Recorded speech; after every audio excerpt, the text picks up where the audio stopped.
What is the major challenges that the healthcare sector is facing right now, and what do you think the government is doing to solve it? As I said in my presentation, and this is a really nice one-day event where different stakeholders could come and share what's going on both in private and public sector, and NGO and innovation sector. From as a challenge, we only see in technology the difficulty in identifying which are the good and which are the frill technologies, which means those technologies that are there just to be for cosmetic reasons in the market.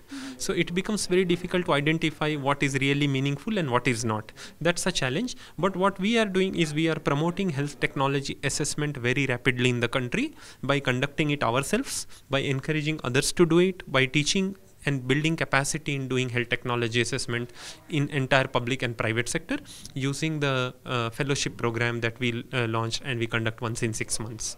All right. If you could tell us more as to how technology is being leveraged in the healthcare sector.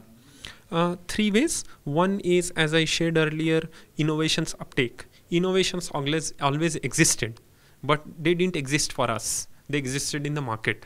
So we look at innovations, we identify, we assess, we pilot, and we uptake them. Second, building partnerships in innovations. It may not be in technology space possible to do everything by yourself. So identifying the right partners for right bridge in the technology gap. That was the third. That was the second. And the third is making technologies more cost effective. Cost effectiveness has to be looked at an angle not just with price, in terms of output. So if a technology is averting a disability adjusted life year or mortality or is more specific than other, then cost effectiveness tells us which technology seemingly pricey but could be more cost effective.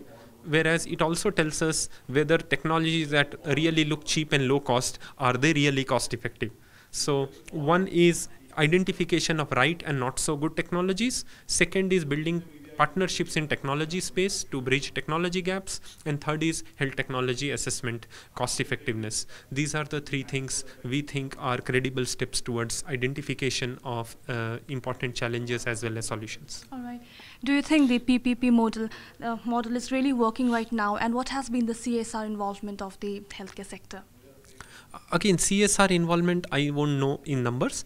PPP, as I shared, works. The only caution with PPP is to make sure that there is no overutilization, which means whether a person was actually sick or not.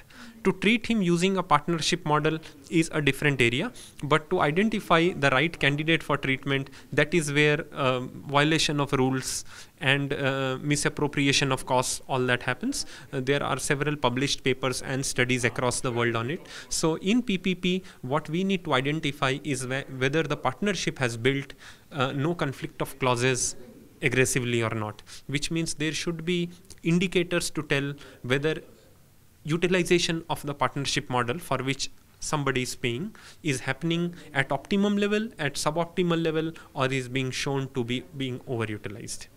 All right.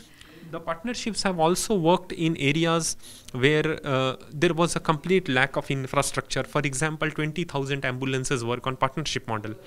108 ambulances free for the citizens of the country in every state, just a call away. Now those 20,000 ambulances didn't exist before 10 years earlier. Now they exist and they move into villages, picking up patients, getting them to hospitals.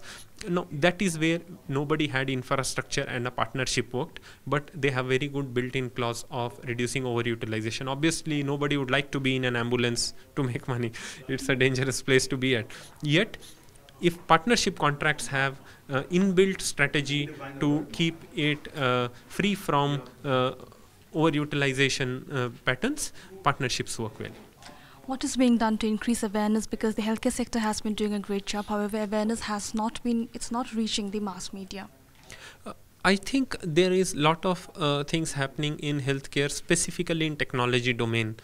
For example, innovations uptake, pilot of innovations. There are wonderful projects on technology bridging gaps between drug and doctor to the patients. Now, media needs to be closer to grassroots where these are happening, because innovations may not happen at New Delhi. it may happen in a remote setting, in a remote village, and the arteries of the media that are flowing downwards into the society, they need to capture local innovations. For example, there is a very good health program that is using a local radio in Chhattisgarh, Gram Vani, if I'm not wrong. Now, Gram Vani program actually brings out the message of health to the local public. This is not covered in any social media because Gram Vani itself is a media, so there could be competitiveness factor to it. But I think local media, the grassroots levels, needs to be closer in touch with innovations that are happening and are happening.